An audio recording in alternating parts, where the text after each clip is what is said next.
What's up, everybody? Stormwind here. I am going to continue from my prior episode where I'm talking about this harvester and the planter. We're going to pick up here on the thermal expansion and how it's changed with the pipes, and I will continue to go through this, and as I do, I'm going to start covering up all my work. I didn't want to have to try to explain it without being able to give you the visual. So we're going to continue where I was at here. Hopefully you've watched the prior episodes so that you can lead into what I'm discussing here. We're talking about the pipes and how the pipes are now set where with the crescent hammer, which I have up on the wall. I'm going to go grab it real fast. You can, with the way the pipes are now, you can actually set them with the hammer as to whether or not they connect to one another. I'm not going to play with it because I've got all the pipes set the way I need them. So here we go. We got the trees in, and the harvester's just going to town. And it'll cut all this down for me. I probably need to get a few more lights up here because sometimes it's a spot on top, and we don't want the darkness to cause the monsters to spawn. Now what's happening, the reason it's slowed down is it's running out of power. I need to put one more generator in. This thing, the new redstone flux duct can actually support up to 5 generators on the system before you have to upgrade the flux duct. I've only got 2 on there right now. But I need to make sure that I have the coal to support that process. And I want to make sure that everything's right. Alright, so back to these pipes. The pipes can be connected together via the crescent hammer, and so since they've done that,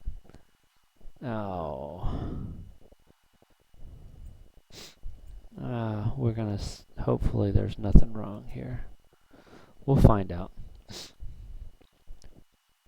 Like I said, it can't put the wood in there. So if I did pick up some wood in this system, it'll just float around in there until such time as I come back through and fix this. But I just wanted to show you that. So the pipes used to take up less than 1 square block, but now they do take up the full block. You cannot put, as you tell the cover is actually in this square. It's not in the square with the block. So you can't cover them completely with these covers like you used to in prior versions. Also, a big change is this. If you notice, when I highlight over it says servo. Before, you could just use the crescent hammer and you could set, I want this end duct to be an out. And so you would just simply hit it with the hammer and it would change. And then you could bring in your redstone signal with your lever, or you could install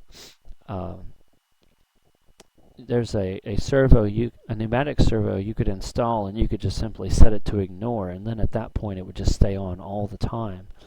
That's changed. You can't do that anymore. You actually have to build a separate component. When I go to thermal, I'll show you what I'm talking about. So in thermal, they have these new servos, and the servos determine how many items. They all have their own little details.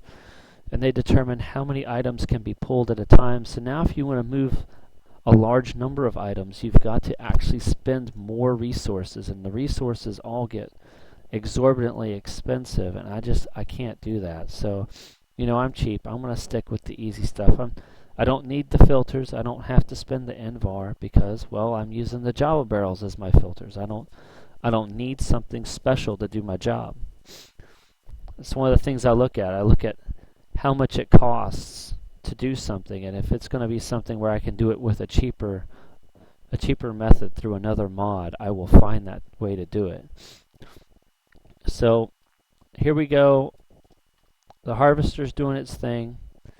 Unfortunately it ran out of power.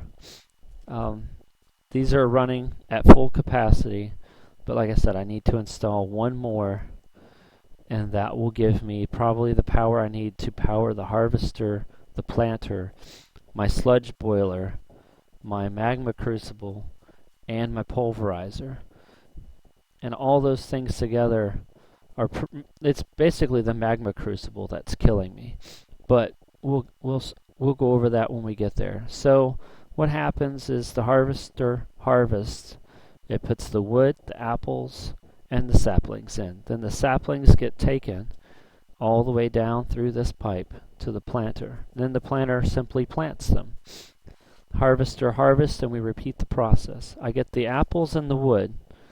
The wood is then pulled into the furnace and is cooked in the charcoal. Now I made a few charcoal to start it off, and I put the charcoal in there.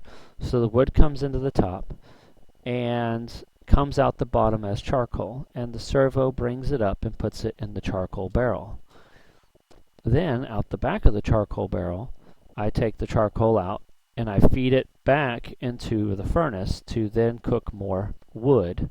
I also send it out to my furnace generators. Each furnace generator generates 40 flux, and the leadstone flux duct can move up to 200 flux per second or per tick, whatever that happens to be. And so, like I said, that's what I was saying. I could have up to 5 on here, but right now I've only got 2.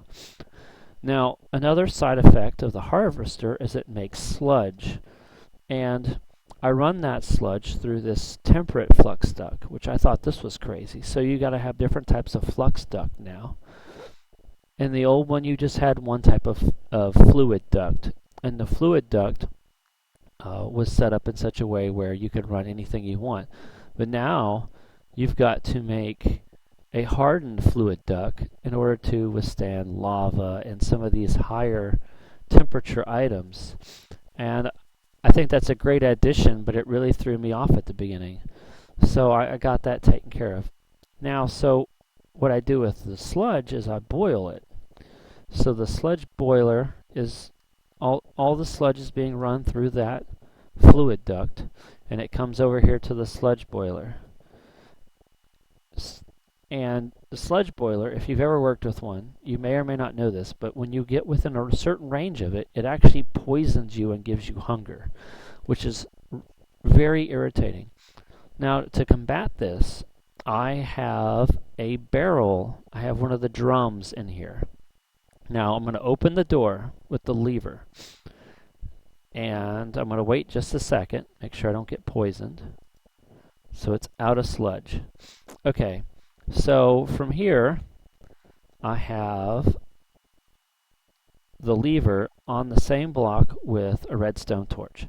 And so when the lever is on, the redstone torch is off, and then I use this red alloy wire to run that signal from the torch down here to one of these servos that's supposed to be it's pulling the sludge out of the drum. So this way I could just run this all the way here, but if I want to get in this room and do some work, I need to be able to cut the power to the sludge and still give the sludge somewhere to gather, because if the harvester fills up and it only has 4,000 sludge capacity, it slows down even further. So this gives me an interim stopgap to not only still collect the sludge if I need to, but to also give me a way to access this room and do work. And once again, the sludge boiler, if you go into,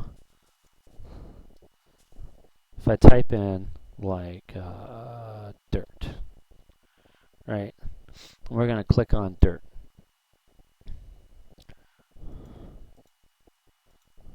And here we have the sludge boiler. So here we click recipes, and this tells me every recipe the sludge boiler can make. And when you total everything up, it's 15 items. So here I have set up my item duct, which this auto dispenses, so it's not like I need a servo to do it. And I send it to the back side of these 15 barrels. I'm going to remove that and put it where it goes. And this way, all 15 items will have a home. And eventually, it'll auto-sort for me. I still need 2 more items. I need tainted soil and ash. And as soon as I get tainted soil and ash, I will put those in here and lock them in. You lock them in by holding Shift and right-clicking, and it puts the lock symbol. Now that I've taken both out, I can still leave it locked, so it puts it there.